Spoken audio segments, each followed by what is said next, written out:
నమస్తే, నా పేరు చరణ్ గురు అని శాన్వి స్టూడియోస్ నుంచి. ఈరోజు నేను ఒక కంటెంట్ తీసుకొని వచ్చిన మీ ముందుకు. బూతులు అనే కంటెంట్, బూతుల కంటెంటే. బూతులు, రోత, చెడు మాటలు అనుకుందాం ఎగ్జాంపుల్గా. ఇందులో నేను ఒక ఫస్ట్ కథ చెప్తాను మీకు బాగా గుర్తుంచుకోండి. లైఫ్లో బూతులు ఎప్పుడు వస్తాయి, మనకు ఎందుకు కోపం వస్తుందో చెప్పే ముందు మీకు ఒక మంచి కథ చెప్తా వినండి. ఈ కథలో ఒక మంచి అర్థం ఉంటుంది, ఒక మీనింగ్ ఉంటుంది. ఈ కథ ద్వారా చాలా మనకు లైఫ్లో చాలా బెనిఫిట్స్ వస్తాయనే ఉద్దేశంతో చెప్తున్నా, మీరు వినండి. ఒకరోజు ఒక కోతి, ఆడకోతి తన పిల్లని, అప్పుడే కొత్తగా ఫస్ట్ కాన్పు, ఆ పిల్లని కడుపుకు పెట్టుకొని, కడుపు పట్టుకుంటుంది. కోతి ఇట్లా పట్టుకుంటే తెలుసు కదా, మీకు ఐడియా ఉంటుంది. కోతి ఇట్లా పట్టుకొని ఉంటుంది. ఆ కోతి వెళ్తూ ఒక దారి నుంచి ఇంకో దారికి పోవాల్సిన అవసరం ఉంటుంది. ఆకలేసి అన్నం కోసం అని చెప్పి ఒక పెద్ద వాగులోకి పోతుంది. వాగులోకి పోయి ఆ వాగు మధ్యలో, ఎగ్జాక్ట్లీ మధ్యలో అంటే అటు సగం వెనక్కి పోయినా సగము, ముందుకు పోయినా సగం, కరెక్ట్గా మధ్యలో ఉండి దానికి ఏదో ఆహారం దొరికితే ఆహారం తినుకుంటూ ఉంటుంది. దాని దురదృష్టమో మరి అదృష్టమో, దాని పరిస్థితి ఏంటో నాకు అర్థం కాదు, కానీ అనుకోకుండా సెకండ్లలో ఊహించలేనంత సమయంలో వాగు కట్ట డ్యామ్ ఎత్తేస్తే వాటర్ ఫ్లో ఎంత స్పీడ్గా వస్తుందంటే అర్థం కాని పరిస్థితిలో వచ్చిందా అనే లోపు వచ్చేస్తుంది. అంత స్పీడ్గా ఉన్నటువంటి వాటర్ ఫ్లోకి వెనక్కి అటుపోయినా ఎటుపోయినా మునిగిపోతుంది.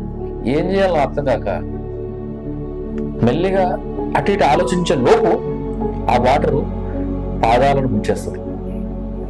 పాదాలను ముంచేస్తుంది. ప్లాన్ చేస్తుంది, వెనక్కి పోతే నేను వచ్చిన గమ్యమే, ముందుకు పోతే నేను చేరాల్సిన గమ్యం. అర్థమైంది? ఏం చేయాలని అటు ఇటు ఆలోచించేలోపు మోకాళ్ళ దగ్గరికి వస్తాయి. సో అయ్యో, మోకాళ్ళ దగ్గరికి వచ్చిన నీళ్ళు, ఏంది పరిస్థితి అని నీళ్ళ గురించి ఆలోచించడం స్టార్ట్ చేస్తుంది. ఆగిపోతాయా, వస్తాయా, ఇంకేమైనా వస్తున్నాయా, ఈ పరిస్థితి ఏంది, ఒకవేళ నీళ్లు పెరిగితే పరిస్థితి ఏంటి, ఎటు పోవాలి అని ఆలోచించే లోపు నడుము దగ్గరికి వస్తాయి. ఆ నడుము దగ్గరికి వచ్చేసరికి ఆ పిల్ల కోతి ఏదైతే ఉంటుందో కడుపును పట్టుకుని ఉంటుంది కాబట్టి ఆ కోతి ముడి తడుస్తుంది. అయ్యో బిడ్డ పైకిరా అంటుంది. అప్పుడు ఆ కోతి ఆ నుంచి సంకలం వస్తుంది. సంకలం రాగానే వెనకకు పోయే ప్రయత్నం చేస్తుంది. కానీ ఇప్పుడు ఈవిడ ఫుడ్ కోసం వచ్చినటువంటిది ఒక బండరాయి ఉంది. ఇప్పుడు నేను తల మీద, వీపు మీద నా కూతురు బిడ్డను ఎక్కించుకొని అటు పోయినా ఇటు పోయినా చేరుకోలేను. ప్రవాహం స్పీడ్లో ఉంది, చాలా ఉత్కంఠగా ఉంది, చాలా ఒత్తిడితో కూడుకున్నటువంటి ప్రవాహం. ఇప్పుడు ఏం చేయాలని చెప్పి చూద్దాం ఎంతవరకు వస్తుందో అని చెప్పి అనుకునే లోపే ఆ నీళ్లు సంక వరకు వస్తాయి. అప్పుడు ఆ బిడ్డను తీసి భుజాల మీద పెట్టుకుంటారు. ఇంకా కొంచెంసేపు ఆలోచించి అసలు లైఫ్ అంటే ఏంది, ఇంత అనుకోకుండా వచ్చినటువంటి సమస్య, అనుకోకుండా వచ్చినటువంటి వరద, అనుకోకుండా ఎన్ని నీళ్ళు వచ్చినాయి, భగవంతుడా, పరమేశ్వర, శివయ్య, ఏంది పరిస్థితి, నన్ను ఇట్లా ఏంది ఇక్కడ మధ్యలో తీసుకొచ్చి వదిలేసావు, నన్ను అటు కాకుండా అయిపోయింది నా జీవితం, ఎటు పోవాలో నువ్వే దారి చూపెట్టు భగవంతుడా అనే లోపు దౌడదాకా ఇక్కడ దాకా వస్తుంది. అయ్యా నువ్వే దిక్కు అని చెప్పి వాళ్ళ తల్లిదండ్రులను ఊహించుకొని, వాళ్ళ పిల్లలను వాళ్ళ బంధుమిత్రులను ఊహించుకొని, తన బ్రతుకును ఊహించుకొని, తన గతం తాలూకున్నటువంటి జ్ఞాపకాలను చేసుకొని, భవిష్యత్తును తలుచుకొని, ఇవన్నీ చేసి నా బిడ్డ, నేను అన్ని బతకాలి, నా పిల్లలు బాగుండాలి, నేను చచ్చినా పర్లేదు, నా బిడ్డ బతుకుంటే చాలు అనే ఆలోచనతో చేసే లోపే తల మునిగిపోతుంది. ఆ పిల్లను తల మీద కాళ్ళు పెట్టి పైకి నిలబెట్టుకుంటుంది.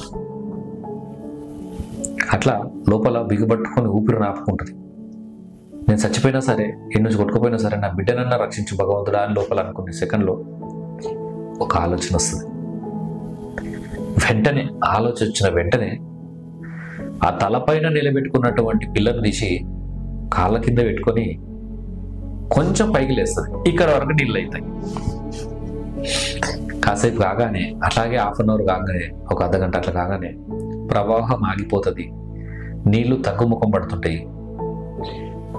కిందికి చూస్తే కాళ్ళ కింద ఉన్నటువంటి పిల్ల చచ్చిపోతుంది. ఇప్పుడు ఆలోచించండి మీరు, ఆ కోతి ఏం ఆలోచించిందంటారు?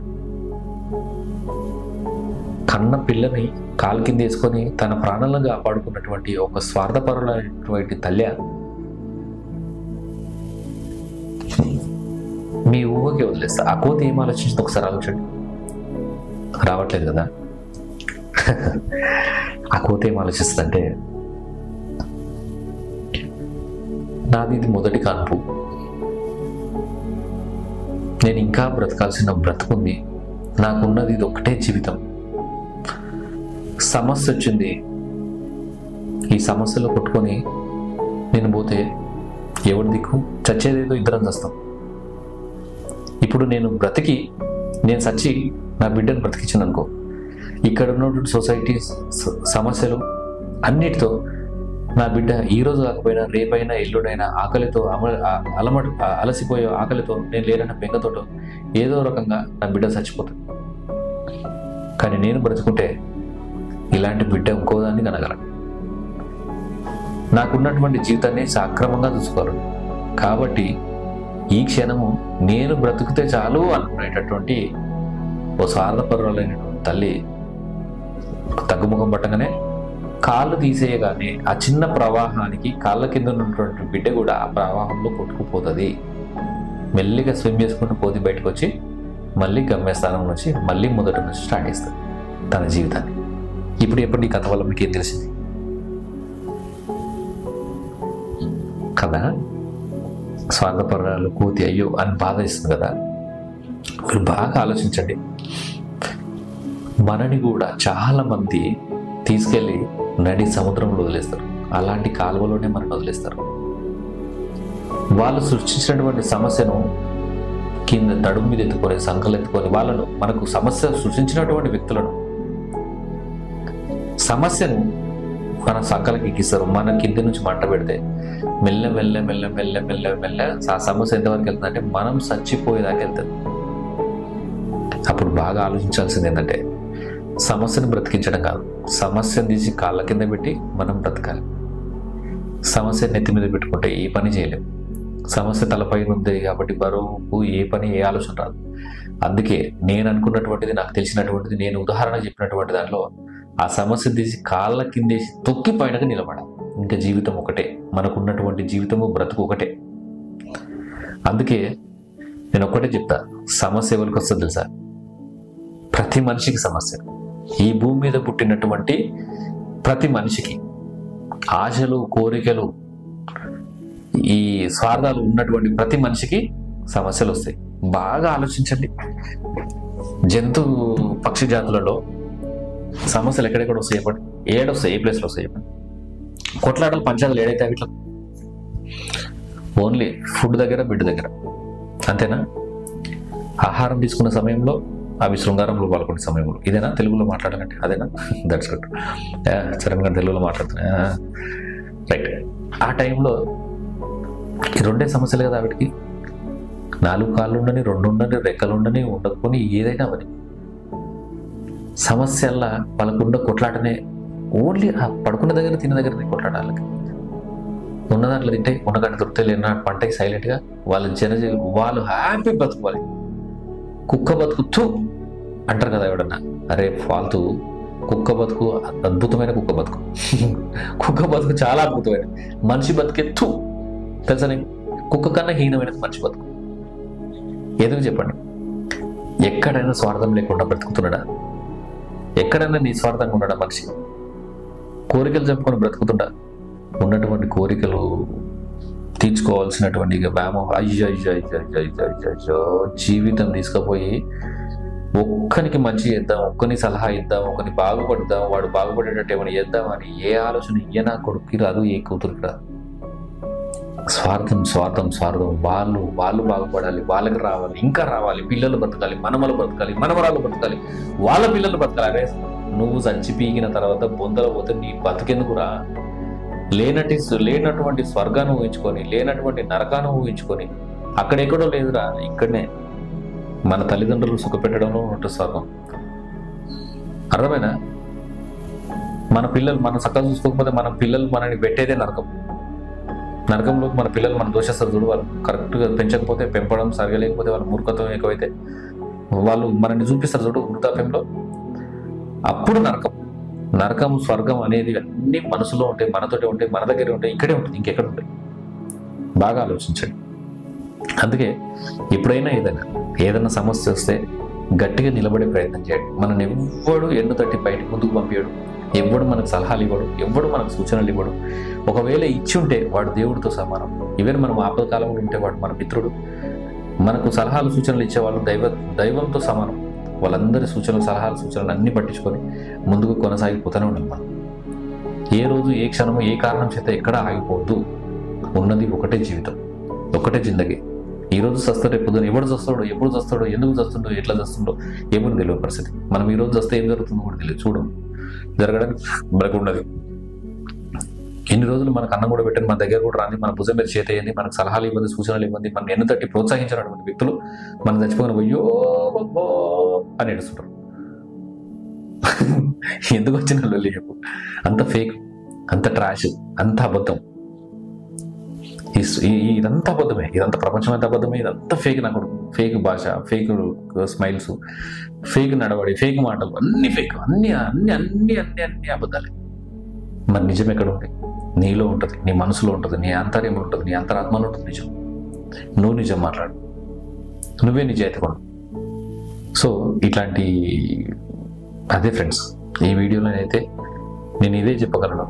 ఒక కథ ఎందుకు చెప్పానంటే, సమస్య ప్రతి మనిషికి వస్తుంది. సమస్య నుంచి ఎలా గెట్టన్ అవ్వాలి అనే దానికి సూచనలు సలహాలు ఇస్తా. నాకు తెలిసినవే మిమ్మల్ని కాపాడుతా. మీకు ఏదో పొడిచి అవి చేస్తా ఇవి చేస్తానట్లేదు. నాకు తోచింది, నాకు అనిపించిన మాటలు మాత్రమే మీకు చెప్పే ప్రయత్నం చేస్తాను. నేను ఎక్కడైనా గూగుల్ కానీ అక్కడ కానీ ఇక్కడ కానీ వెతుకుతా. మీ సమస్యలు ఏమైనా ఉంటే 100% నాకు చెప్పండి. నేను చేసే వీడియోలో ఖచ్చితంగా మనం డిస్కషన్ చేద్దాం, వాటి గురించి మాట్లాడదాం. ఈరోజు ఒక ఓజీ అనే ఒక సినిమా వచ్చి దాని ఫోబియా. What is that? అది జీవితమా? సినిమా అనేది ఒక జీవితమా? జీవితంలో ఒక రోజు 3 గంటలు, ఆ 3 గంటల గురించి మాట్లాడుతూ ఇంకొక 3 గంటలు దాని గురించి డిస్కషన్, అంతే. అక్కడి వరకు ఉండండి. దానికోసం ప్రాణాలు పోడు. మొదటి రోజు సినిమా చూడడం చచ్చిపోతారా? లైఫ్ లేదని మిస్ అవుతామా? మనం చస్తే తల్లిదండ్రులు ఏడుస్తారా? హీరో గుండు కొట్టుకొని మన తలగురి పట్టడు, మన బంధు చుట్టూ తిరగడు, మన దగ్గరికి మనకు దినాలు చేయడు, 3 వద్దులు చేయడు, సంవత్సరికం చేయడు. ఇన్ని పైసలు పడేసి చల్లుకో అని ఏ బాధ్యత ఉండదురా. మనం మిస్ అవుతే మన తల్లిదండ్రులు ఫీల్ అవుతారు, మన తోబుట్టు ఫీల్ అవుతారు, మన లక్ష్యాలు పోతే, మనం నమ్ముకున్న వాళ్ళు పోతారు, మన సర్వం కోల్పోతాం. మనం చచ్చిపోతే మనకి ఏదైనా అవుతాయి. చచ్చిపోయింది అయ్యో కొన్ని సందర్భాలు, ఏదైనా ఇరిగి అంగవైకల్యం వచ్చి ఏదైనా ఇరిగిపోతే పరిస్థితి ఏంటి? అందుకే డియర్ ఫ్రెండ్స్, ఆత్మవిశ్వాసం చాలా ముఖ్యం. ఎవడు చేయడు మనకు, ఎవడు మన దగ్గర రాడు, ఎవడు మనకు సలహాలు ఇవ్వడు. ఏది వద్దు మనకి ఎవడు లేడని మనం ఒంటరికి బతికే ప్రయత్నం చేయండి. ఎవరు మనతో ఉంటారు? మనకు జన్మనిచ్చిన తల్లిదండ్రులు కొంత వయసు రాగానే వాళ్ళు చచ్చిపోతారు. కొంత వయసు రాగానే మన తమ్ముళ్ళు, అక్కలు, చెల్లెళ్ళు అందరూ ఎవరింటికి అనుకుంటారు, ఎవరింటికి వాళ్ళు యజమాని అవుతారు, ఎవరికి వాళ్ళ కుటుంబాలు ఏర్పడతాయి, ఎవరికి వాళ్ళు అయిపోతారు, వెళ్ళిపోతారు. మనతో ఉన్నటువంటి ప్రతి భర్తకు భార్య భర్త, పిల్లలు కొన్నాళ్ళ వరకే. మన పిల్ల కన్నలు కూడా వేరే వాళ్ళు వెళ్ళిపోతారు. ఏదైనా ఫైనల్గా మనం ఉండాల్సిందే. భార్య కూడా కొన్నాళ్ళకి చచ్చిపోతుండొచ్చు, లేదని మనం చచ్చిపోతాం. ఎవరైనా ఉండొచ్చు, మన తోడు ఉన్నటువంటి వ్యక్తులు చేస్తాం. ఫైనల్గా చివరి శ్వాస వరకు ఉండేది మనం నమ్ముకొని ఆత్మవిశ్వాసంతో ఆనందంగా ప్రతి సెకండ్ని అనుభవిస్తూ, ప్రతి సెంటెన్స్ని, ప్రతి ఇన్సిడెంట్ని ఆస్వాదిస్తూ బాగుండాలి అని చెప్పి మనస్ఫూర్తిగా కోరుకుంటున్నా. ఇది ఈ వీడియో. అండ్ నెక్స్ట్ నేను మాట్లాడే దాంట్లో ముఖ్యమైన topic living relationship and love break. Living relationship గురించి చెప్తాను, తర్వాత లవ్ బ్రేకప్ గురించి చెప్తాను, తర్వాత ఇల్లీగల్ అఫైర్ గురించి చెప్తాను. 4వది how to get on life, get out from the life. కొన్ని సూచనలు, కొన్ని సలహాలు అయితే నేను రాసుకొని పెట్టుకున్న వాటిని ఎలా మాట్లాడాలో చెప్తా. వాటికి ఉన్నటువంటి నాకు తెలిసినటువంటి సలహా సూచనలు. చాలామంది చెప్తుంటారు మేధావులు, ఆలీలు, అనుభవాన్ని మించినటువంటి జ్ఞానం లేదంటారు ఎవరైనా. చదువు సంస్కారం అనేది బుక్కుల్లో ఉండదు. మనం ప్రవర్తించే ప్రవర్తనలో, ప్రపంచంలో జనాల మధ్య నుంచి నేర్చుకోవాల్సిన సబ్జెక్ట్ ఎంత ఉంది. కాబట్టి నాకు సరిపడ నాలెడ్జ్ ఉందని నేను అనుకుంటున్నాను. నా వల్ల కొంతమంది అన్న మాత్రం కొంతమందికి అయినా మంచి జరుగుతుంది ఆశలతో చెప్తున్నా. దయచేసి ఈ వీడియోని స్కిప్ చేయకుండా మొత్తం వరకు చూడండి. అండ్ మొత్తం వరకు చూడండి, మొదట్లో చెప్పాలని లాస్ట్లో చెప్తున్నాను. షట్ చరణ్గా ఏమన్నా కానీ. సో ఇట్లాంటి ఏం చెప్తా. ఏదైనా టాపిక్ మీద మీరు మాట్లాడాలంటే మూఢనమ్మకాలను అసలు నమ్మొద్దు. లాస్ట్గా చెప్తా. నా కొడుకు గాలిలో పసుపు తల్లి కుంకుమ తల్లి పైసలు వస్తాయంటే నమ్మొద్దు. నమ్మకం ఉండాలి కానీ పిచ్చి నమ్మకం అనేది ఒకటి ఉండదు. నీ పేర్లు అవి చేంజెస్ వస్తాయి, ఇవి చేంజ్ వస్తాయి, ఏం చేంజ్, నీ మనసును చేంజ్ చేసుకో, నీ బ్రెయిన్ చేంజ్ చేసుకో. That's it. నీ మైండ్ని చేంజ్ చేసుకుంటే అన్నీ వస్తాయి. బాగా గుర్తుంచుకోండి, ఏదైనా నమ్మొచ్చు, ప్రాబ్లం లేదు. కానీ మూర్ఖత్వానికి వెళ్ళి, మూఢనమ్మకాలకు వెళ్ళి జీవితాలను నాశనం చేయొద్దు, ఎదుటి వాళ్ళ జీవితాలను నాశనం పట్టించొద్దు అని చెప్పి మనస్ఫూర్తిగా కోరుకుంటున్నాను. నమస్తే.